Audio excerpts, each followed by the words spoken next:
We provide you the platform to turn your dreams into reality. Give wings to your aspirations with KR Mangalam University. Bharat और Canada के रिश्तों में हाल के महीनों में खटास देखने को मिली थी, लेकिन अब लगता है कि दोनों देशों के रिश्ते फिर से पटरी पर लौटने लगे हैं। इसी कड़ी में कनाडा के नए प्रधानमंत्री मार्क कार्नी ने भारत के प्रधानमंत्री नरेंद्र मोदी को फोन करके एक बड़ी पहल की है।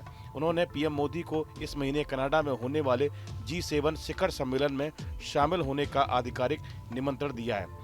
पीएम मोदी ने खुद सोशल मीडिया प्लेटफॉर्म पर जानकारी दी कि उन्हें कनाडा के पीएम मार्क कार्नी का फोन आया।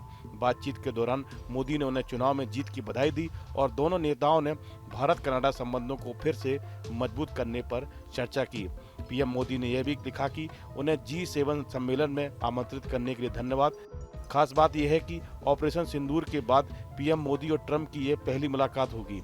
G7 यानी कि ग्रुप ऑफ 7 दुनिया के सबसे ताकतवर और विकसित 7 देशों का समूह है, जिसमें America, Britain, Canada, France, Germany, Italy और जापान।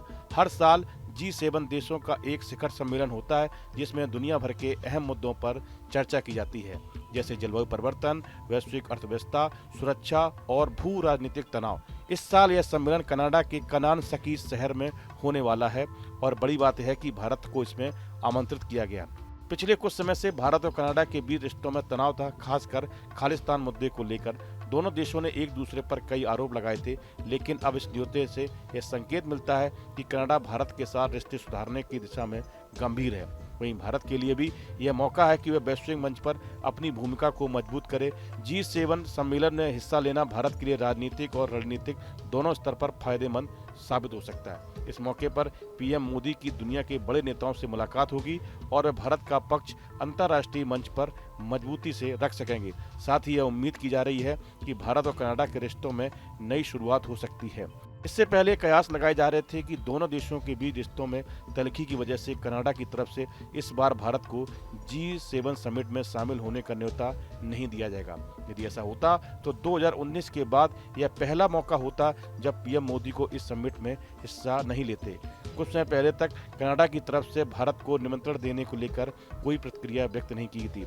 प्रधानमंत्री मोदी ने जोर देकर कहा कि भारत और कनाडा दोनों ही जीवंत लोकतंत्र हैं और उनके बीच संबंध केवल सरकारों तक सीमित नहीं है, बल्कि जन जन तक गहराई से जुड़े हुए हैं। उन्होंने कहा कि दोनों देश आपसी सम्मान और साझा हितों के आधार पर आगे बढ़ने के लिए तैयार हैं और ये सहयोग अब एक नए जोश और ऊर्जा के साथ आगे बढ़ेगा।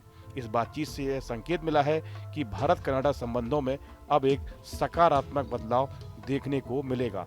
बीते कुछ वर्षों में रिश्तों में थोड़ी खटास देखी गई थी, लेकिन अब नई सरकार के साथ भारत खुलकर सहयोग के लिए तैयार है। इस वीडियो में फिलहाल इतना ही। आप बने रहिए न्यूज नेशन के डिजिटल प्लेटफॉर्म के साथ, जहां भक्ति है हर शब्द में, कथाओं में छिपे हैं दिव्य रहस्य और ज्योतिष देता है जीवन को दिशा। धर्म से जुड़ी हर बातों को जानने के लिए हमारे चैनल स्तुति को सब्सक्राइब करें।